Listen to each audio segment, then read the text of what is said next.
Welcome back to the 100 horror films in 31 days. This is day 5, and I'm still going strong. First up, today's theme was werewolves, and I ended up watching 4 films, starting with Bad Moon, 1996's Bad Moon, starring Michael Perrier and Mario Hemingway, and directed by a guy named Eric Red, who also was the scriptwriter, and he was the scriptwriter for The Hitcher and Near Dark, which is a fantastic vampire film as well. Bad Moon is an interesting yet cheesy 1990s werewolf movie. The special effects, which I tend to see were bad, were very spotty. I mean, there was times when it was just bad. But I find that for me, the horror genre, particularly in the 90s, really we saw a drop off in overall quality, particularly coming from the 70s and 80s. And I think Bad Moon is no exception. Having said that, I love the movie. I think it's a great movie. Uh, I give it a 7 out of 10. It's because it has a novel concept. The movie is based on a novel called Thor, and Thor is a dog. So in the movie is told, much of the movie is told through the eyes of the dog, through point of view shots and just um, nonverbal communication type stuff. And it's very, very effective. In fact, the dog, Thor, is the only one that can sense that something is wrong with uh, the Michael Perrier character, whose sister, Mario Hemingway, and her son are blissfully ignorant to what's going on. Mario Hemingway's brother is obviously a troubled individual, but what she doesn't know is that he's been bitten by a werewolf and inevitably killed his wife, clawed her to death. And the dog knows something's wrong. I mean, he can just sense that, and the dog is trying to protect the family. So it's a really, really well told story, and I enjoyed it. So it's a quick film. It breezes by. Um, yeah, I thought there was no downtime, no extraneous shots that could have been excised from the film. I thought they did a fantastic job. I enjoyed it immensely. 7 out of 10. And this Screen Factory release is got a bunch of special features, including an audio commentary with Eric Red, which I can't wait to listen to, and interviews and number of storyboards, etc. So yeah, this is a nice release. Here's the internal artwork, and there's a picture of Thor. Good little werewolf movie. Enjoyed it. Enjoyed it. Spotty special effects and all. I thought it was really, really good.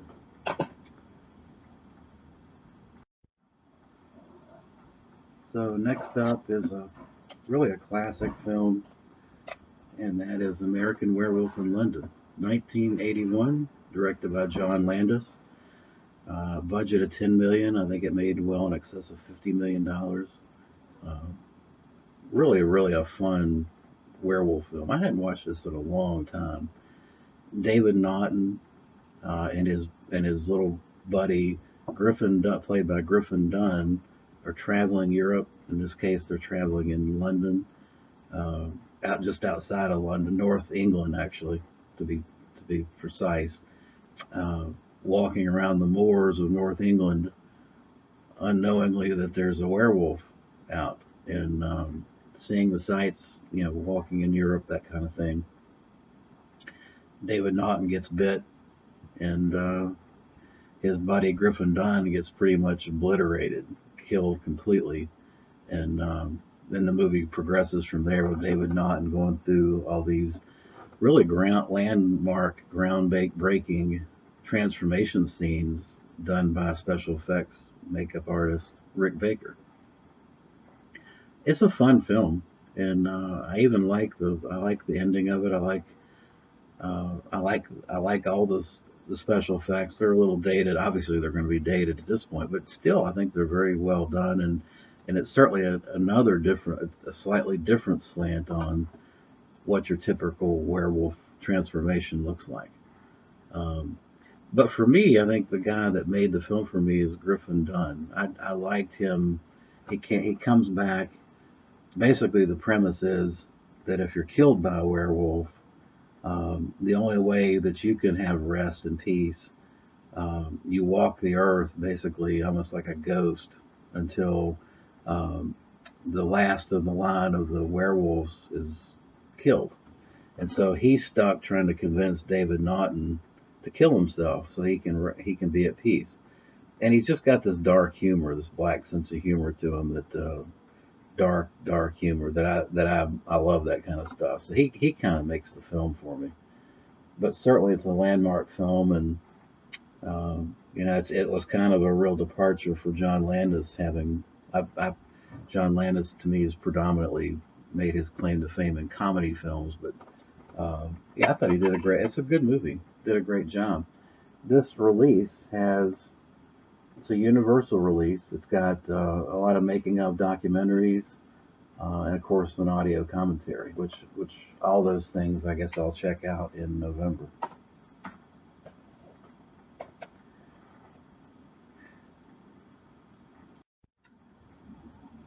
Next up was The Beast Must Die, 1974, directed by Paul Annette, who his main claim to fame was, I think, TV shows. I think he directed the EastEnders British TV show. This is an Amicus film that stars Calvin Lockhart, uh, and he is a multimillionaire that's running this house where he believes there's a werewolf present in the form of 5 or 6 of his guests, including potentially Peter Cushing, Anton Deffring, and Charles Gray, who you might remember from The Devil Rides Out, the Hammer film, are all in this, and they're all under the umbrella of suspicion as potentially a werewolf. This film came out in '74 and hit the drive-in theater circuit immediately, and that's where I had the pleasure of seeing it as a kid. I saw it in the theater, in the drive-in, and thoroughly enjoyed it. It's really, it's not really so much a werewolf movie as it is a spin on Agatha Christie's Ten Little Indians story. Um, it's a conflagration, really, of the Ten Little Indians story and the Most Dangerous Game story, where you're hunting human prey. They're just throwing the werewolf mythology spin into this, but it's really kind of a combination of those two storylines. The werewolf, to say there was a werewolf even in this, looks like a collie dog. I mean, it's very disappointing at the end. I mean, the werewolf is a distinct disappointment, but that's not really the purpose of the film. It's really an Agatha Christie. Okay, which one is it? Which one of these characters is the killer? Now, what they the selling point, a la William Castle, that they used in this film is that about an hour or so into the film, there's a pause, and a kind of a voiceover narrator says, "Okay, you have now 30 seconds, audience, to figure out which of these characters you want to guess is the werewolf," and then they return to the movie. That was the big selling point of this film, as it was kind of a murder mystery or a clue, kind of who did it, who you think did it, and then they play it out for real on the screen. It's a fun movie. I think the problem I might have with it, besides the fact that the werewolf's just a dog, is the lack of really anything to do with some key great actors. I mean, Peter Cushing, Anton Deffring, and Charles Gray really just sit around and do a lot of exposition. When I saw it in 1974, I was enamored with it. But now watching it, having watched so many horror movies, it's lost a lot of its luster for me. I give it a 6 out of 10. There are some special features on this, including a commentary by the director Paul Annette, which I will certainly be checking out probably in November. Yeah, but this is a Dark Sky release. I don't know if there's any. Well, there is some internal artwork. There's a picture Not a great picture, but there's Calvin Lockhart, who was originally from the Bahamas, Nassau, Bahamas. All right, that'll do it for that one. And then finally, I watched 2001's The Brotherhood of the Wolf. Christopher Gans directed this film. It's a French film, 2.5 hours. It's a long movie, loosely based on 18th century actual, apparently actual events about a village in France, and it's the Beast of Guffan, I believe is how you pronounce that. Um, so there was a series of killings that were apparently the accusation in the 18th century was that there's some kind of a wolf beast lurking about Guffan that killed all these people. It's a very long, drawn out film with a lot of martial arts. Ironically enough, you've got a lot of martial arts and swashbuckling kind of fights that are going on in the midst of this group of people trying to figure out and hunt down the beast of Guffan. So I enjoyed it. I'm not sure I'd want to watch it repeatedly, but I thought it was a good film and it made a lot of money. It was a big hit with critics, and when it came out in 2001, this disc is loaded with stuff. This has got it's 3 discs. This I actually bought this off of Amazon Canada. The first disc has the film itself on widescreen and 5.1 English.